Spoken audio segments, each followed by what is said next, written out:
First ಇದು first.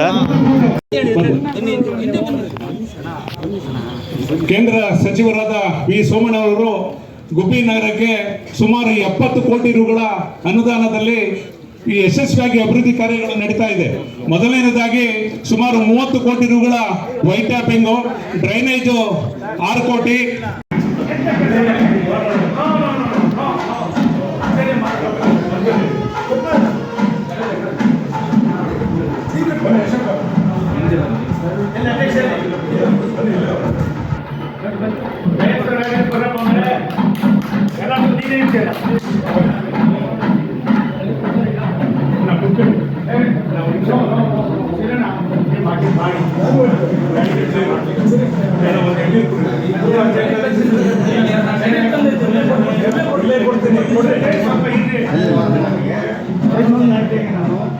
ಶಿರಾದಲ್ಲಿ ಇರಬೇಕಿತ್ತು.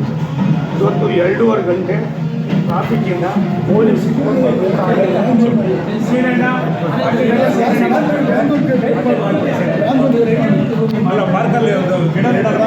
ಸನ್ಮಾನ್ಯ Shri V ಸೋಮಣ್ಣನವರು ತುಂಬಾ ಕಾರ್ಯನಿಮಿತ್ತ ತುಂಬಾ ತುರ್ತುನಲ್ಲಿದ್ದಾರೆ.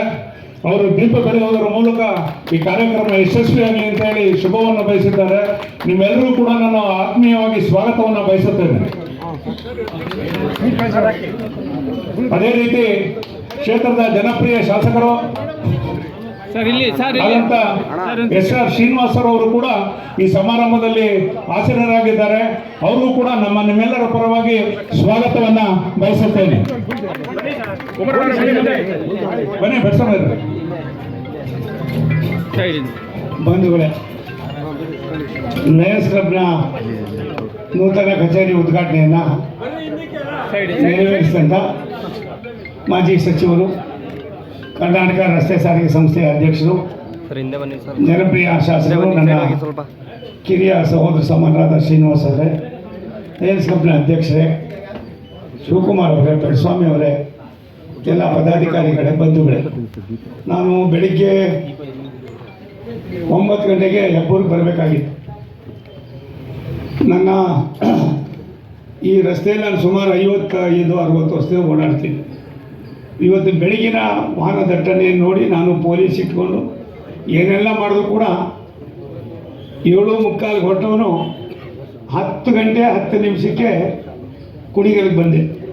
ಅಲ್ಲಿಂದ ಹೆಬ್ಬೂರಿಂದ ಬೇರೆ ಬೇರೆ ಕಾರ್ಯಕ್ರಮ ಮುಗಿಸಿ ಮತ್ತೆ ಶಿರಾದಲ್ಲಿ 11:15 ಕೊಟ್ಟಿದ್ದೆ ಟೈಮು. ದೇವಸ್ಥಾನ ಅದು ತುಂಬ ಬೇಸರಿಕೆಯಿಂದ ಮಾತಾಡೋದು. ನಾನು ನಿಮಗೆ ಕ್ಷಮೆ ಯಾಚನೆ ಮಾಡ್ತೀನಿ.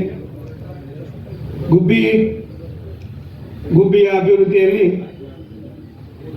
ರಾಜ್ಯ ಸರ್ಕಾರ, ಕೇಂದ್ರ ಸರ್ಕಾರ, ಜನಪ್ರತಿನಿಧಿಗಳು ಒಂದಾದರೆ ಏನು ಮಾಡ್ಬೋದು ಅನ್ನೋದಕ್ಕೆ ಶ್ರೀನಿವಾಸ್ ಅವರು ಕೂಡ ಒಂದು ದೊಡ್ಡ ಉದಾಹರಣೆ.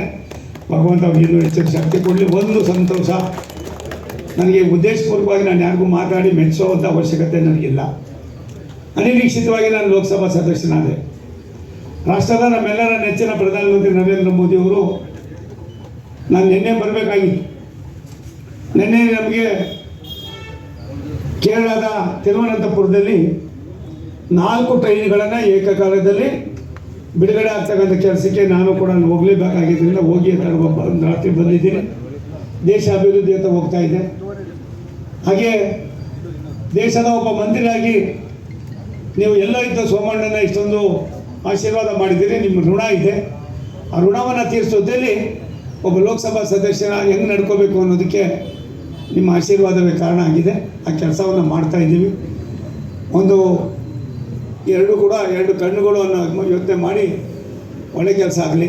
ನನಗನ್ನಿಸ್ತದೆ ಇನ್ನೊಂದು 4-5 ತಿಂಗಳಲ್ಲಿ ಗುಬ್ಬಿ ತಾಲೂಕಿಗೆ ಜಾಸ್ತಿ ಆಗ್ತದೆ ರೈಟು, ಎಲ್ಲ ಸವಲತ್ತುಗಳು ಜಾಸ್ತಿ ಬರ್ತವೆ.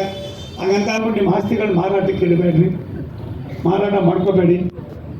ಮುಂದೆ ಇನ್ನೊಂದು 10 ವರ್ಷದಲ್ಲಿ ಗುಬ್ಬಿ ಮತ್ತು ತುಮಕೂರು ಒಂದೇ ನಾಣ್ಯದ 2 ಮುಖ ಆಗ್ತದೆ. ಬೆಳೀತಾ ಇರ್ತಕ್ಕಂಥ ಬೆಂಗಳೂರಿಗೆ ಇವತ್ತು ನಾನು ಸುಮಾರು ಇಲ್ಲಿ ಒಂದು 35 ಕೋಟಿ, KB ಕ್ರಾಸ್ನಲ್ಲಿ ಒಂದು 45 ಕೋಟಿ, ಅಲ್ಲೊಂದು 85 ಕೋಟಿ, ಇಷ್ಟು ಕೆಲಸಗಳನ್ನು ಮಾಡಿದ್ದೀವಿ. ಇದೆಲ್ಲ ಕೆಲಸಗಳಿಗೆ ಹಣವನ್ನು ಕೊಟ್ಟವರು ರಾಷ್ಟ್ರದ ಪ್ರಧಾನಮಂತ್ರಿ ನರೇಂದ್ರ ಮೋದಿಯವರು, ನಮ್ಮ ಮಂತ್ರಿಗಳಾದ ಟ್ರಾನ್ಸ್ಪೋರ್ಟ್ ಮಂತ್ರಿಗಳಾದ ನಿತಿನ್ ಗಡ್ಕರಿಯವರು. ಅದಕ್ಕೆ ಯಾರು ಕಣ್ಗಾರು ಬಿಡಿ, ಶಿವಕುಮಾರನ ಕಣ್ಣಿಗೆ ಮಾತ್ರ ಬಿಡಬೇಡ್ರಿ. ಈ ಒಂಥರ ಶನಿ ಮಹಾತ್ಮ ಇದ್ದಂಗೆ. ಹಾಗಾಗಿ ಒಂದು ಒಳ್ಳೆ ಕೆಲಸ ಆಗ್ತಾಯಿದೆ, ಒಳ್ಳೆ ಕೆಲಸ ಆಗ್ತದೆ. ನಾನು ಶ್ರೀನಣ್ಣನಿಗೆ ವಿನಂತಿ ಮಾಡ್ತೀನಿ, ನನ್ನ ಅನುಪಸ್ಥಿತಿಯಲ್ಲಿ ಈ ಕಾರ್ಯಕ್ರಮ ಪೂರ್ತಿ ಮಾಡಿಸಿ. ಯಾಕಂದರೆ ಇವ್ರದ್ದು ಒಂದು ಸಂಪ್ರದಾಯ ಇದೆ, ಲಯನ್ಸು ಒಂದು ಸಂಪ್ರದಾಯ ಇದೆ. ನಾನು ಕೂಡ ಪ್ರೋಟೋಕಾಲ್ನಲ್ಲಿ ಅನ್ನೋದಕ್ಕಿಂತ ಹೆಚ್ಚಾಗಿ ಎಲ್ಲವೂ ಕೂಡ ಬಲ್ಲವನಾಗಿದ್ದೇನೆ. ದಯವಿಟ್ಟು ನಡೆಸ್ಕೊಂಡ್ಬಿಟ್ಟು ಆಮೇಲೆ ಹೋಗಿ ಶ್ರೀನಣ್ಣ. ಎಲ್ಲರಿಗೂ ಧನ್ಯವಾದಗಳು. ಲಯನ್ಸ್ನ ಎಲ್ಲ ನನ್ನ ಪದಾಧಿಕಾರಿಗಳಿಗೆ, ಸದಸ್ಯರಿಗೆ, ಇರ್ತಕ್ಕಂಥ ಹಿರಿಯರಿಗೆ, ತಾಯಂದಿರಿಗೆ, ಮಾಧ್ಯಮದವರಿಗೆ ನಾನು ಅಭಿನಂದನೆ ಸಲ್ಲಿಸಿ, ಇಲ್ಲಿಯ ಶಾಸಕರು, ಮಾಜಿ ಮಂತ್ರಿಗಳು, KSRTC ಅಧ್ಯಕ್ಷರಾದ ಶ್ರೀನಿವಾಸಣ್ಣವರು ಮುಂದೆ ಕಾರ್ಯಕ್ರಮ ನಡೆಸ್ಕೊಂಡು ಹೋಗಬೇಕು. ನನಗೆ ದಯವಿಟ್ಟು ಅನ್ಯತಾ ಭಾವಿಸ್ಕೊಳ್ಬಾರ್ದು ಅಂತ ಮತ್ತೊಮ್ಮೆ ಮನವಿ ಮಾಡಿ ನನ್ನ ಮಾತು ಮುಗಿಸ್ತೀನಿ. ನಮಸ್ಕಾರ.